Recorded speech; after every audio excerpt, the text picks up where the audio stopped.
भारत में 16 साल बाद जनगणना होने जा रही है। काफी लंबे इंतजार के बाद 2027 में देश की जनगणना होने जा रही है। गृह मंत्रालय ने हाल ही में बताया है कि इसकी रेफरेंस डेट 1 मार्च 2027 तय की गई है। वहीं आपको बता दें कि इस बार की जनगणना बेहद खास माना जा रहा है।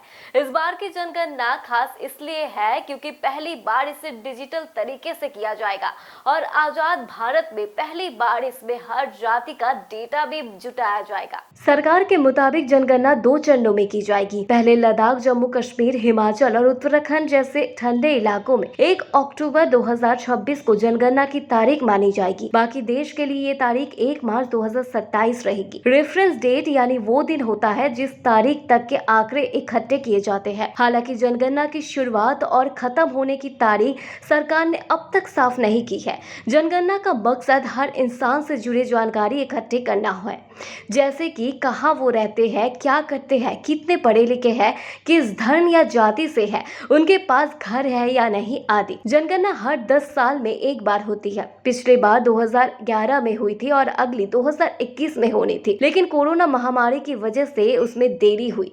अब 6 साल बाद यानी 2027 में इसे कराया जा रहा है। केंद्रीय गृह मंत्रालय के प्रवक्ता की ओर से इस बारे में कहा गया है कि केंद्रीय गृह मंत्री अमित शाह ने इस बात को स्पष्ट किया है कि परिसीमन प्रक्रिया में दक्षिणी राज्य की चिंताओं का ध्यान रखा जाएगा और उचित समय पर सभी से चर्चा होगी। संविधान के मुताबिक हर बार जनगणना के बाद परिसीमन की प्रक्रिया भी होती है। 1951, 1961, 1971 की जनगणना के आधार पर यह प्रक्रिया हुई। आखिर भारत में 16 साल बाद होने जा रही जनगणना क्यों है इतना खास? सबसे बड़ा बदलाव ये है कि जनगणना अब डिजिटल होगी, जिससे ये प्रक्रिया तेज और पारदर्शी बन सकेगी। साथ ही 1931 के बाद पहली बार हर जाति का डेटा भी लिया जाएगा।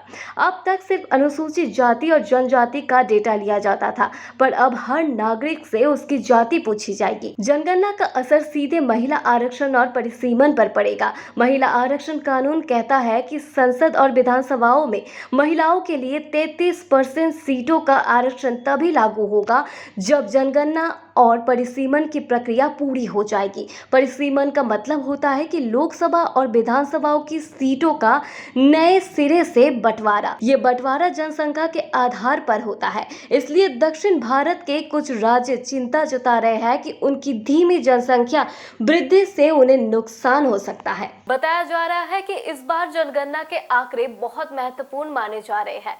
यही नहीं, ये नए परिसीमन के लिए आधार भी माना जा रहा है। लेकिन 2027 में तो पहले जनगणना होगी, फिर इसके फाइनल आंकड़े आने में समय लग सकता है। इसके लिए 2029 के लोकसभा चुनाव तक इस जनगणना के कुछ बदलता नहीं दिख रहा है, लेकिन इसके बाद के चुनावों में यही जनगणना परिसीमन का आधार बनेगी। ऐसे ही तमाम खबरों के लिए देखते रहे द न्यूज़ पोस्ट।